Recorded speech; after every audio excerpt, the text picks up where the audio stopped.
I've been in coaching now 30-some years, 37 years, college and pros. You know, if it's indisputable, let's play 5 more. Again, I got to hear another explanation better than that because we reviewed it about 10 times in there. And even if the clock started once DeMarcus Cousins deflected it. All right, D. Ross caught it, shot it, still had point. He shot it at .5. Yeah, so point whatever it was, with plenty of time. So I don't know where the malfunction came. I've got to hear more than that because I just watched the same review that they had. Dwayne, if I'm not mistaken, 4 people in the arena are responsible for starting the clock, 3 referees and the official timer. So they're saying he started. Kirkland said that he's the one responsible for starting the clock. So did they have with the clock malfunction, did they have a timer on in Secaucus? I don't know what they had that's different than what we had here. Again, I don't know. I've got to get a better explanation than that, and maybe somebody can go in the locker room because the video we have is clearly .5, whatever it was when he shot the ball. Right now, you got an explanation. Mike Callahan. Right now, do you just feel like you just had one stolen from you? Well, I don't know. You make your bed, but hopefully you have a rightful ending the way you earned it. The guys executed the play down in the game play to perfection. Guy made a shot. You would think that would count, but. Dwayne, do you have any recourse? I mean, even with another explanation? That's what we're going to find out. Can you launch some sort of official protest? We'll have to talk. That's Masai and Jeff question. We're going to talk about it. I don't know what it is. Again, it's hard that these kids played their hearts out. We didn't play perfect by any means. You make your own bed hard, but I got to see more evidence than what I just saw. I just saw it with my own eyes on our video. Kyle, I know that we can't do anything. You guys can't do anything about the play. We can't go back and change that in any sense. But the result of the play, can you take me through the last play? No comment. Just what you guys had set up in terms of the execution.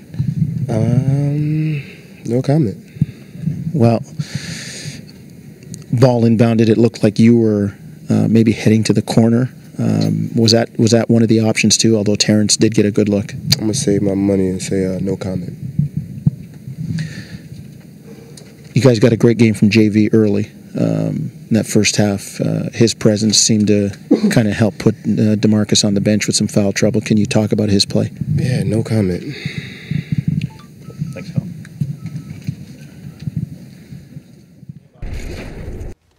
Care to comment? I'm going to make some money and comment.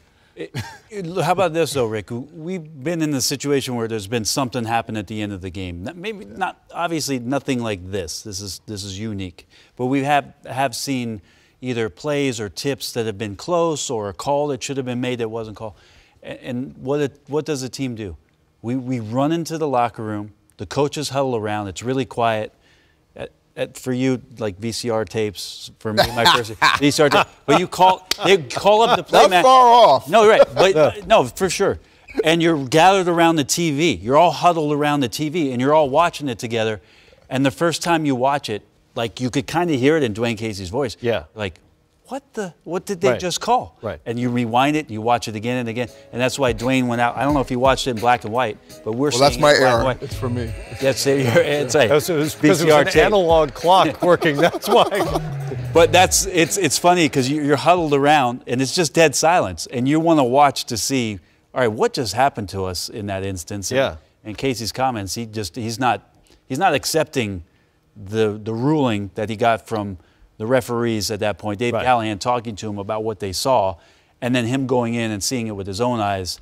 It's not adding up for him. We're still waiting on the official explanation. What I would like to know is what Coach Casey referenced a moment ago was that even with the difference, Ross got that ball off so early, it shouldn't have made a difference. And we've not heard what that number is supposed to be. Would you have been mad if they went to the replay center in Secaucus and they decided, we looked at it several times, we can't tell about the human reactionary time and whether or not the clock, would you have been upset if they replayed the 2.4 seconds? I think that's a better alternative than what happened, certainly. Because again, I keep going back to the same point that Ross can't factor in all these scenarios. Right. The ball comes to him. He's got to deal with the clock as it's happening in real time, in live time, and try to get off a shot, which he did, and he made it. There's no reason to penalize the Raptors for that. They didn't do anything wrong. I got to pull in another bright mind in our basketball game, analyst-wise. Kenny chimed in, and he's not working tonight, but he was furious about this. And he pointed to both Brent and I, what if it was 18 seconds on the clock? And Right, the same play had happened at the beginning. Same play happened, and there was 10 seconds or 18 seconds. Right. Ross is playing the shot clock, makes a shot, and goes in.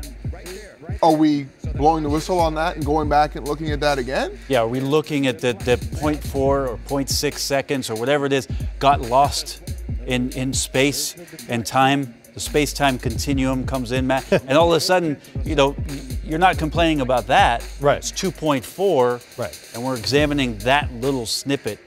And this is a tough one. I mean, I really feel like the Raptors should have gotten an extra 5 minutes. And on making how the they shot alone. Exactly, and how they came to this decision, it's just going to be interesting to hear. And by the way, once in a great while, a protest is lodged and teams will replay a few seconds of a game. That happens, can't happen this year. This is the end of the season series. They're done. There's no more Sacramento against Toronto this year. They could see each other in the finals. They won't replay it then, even if that were to happen. Sacramento's not, and Toronto's not mathematically eliminated. You know what? If they were to reach the finals, I think that would be the least of their concerns. This is just true. a hunch. This is true. So, even if there's a protest filed, there's no recourse really for the Raptors other than to say maybe we were right if that's determined. It's a very frustrating thing. And again, we don't. I really want to know. The question I have, one of the many questions we have, is what is the acceptable difference between when the ball is tipped and the timer goes on, because it is not humanly possible to get it going at that exact same moment. And to that end, Matt, we have video evidence there with that long shot looking back towards the court where we see the goal and we see the shot clock above, that there's no question that the timekeeper in this instance did start the clock after the Cousins touch. Yes. And did not wait Right. until Terrence Ross had full possession of the basketball, Right. which would make the clock be at 2.4 when he grabbed it. The clock was and that would have already seemed egregious, and that would be more understandable. But in this case, It was the clock done. was running Yes. before the ball reached Terrence Ross's hands. Yes. Yeah. I don't understand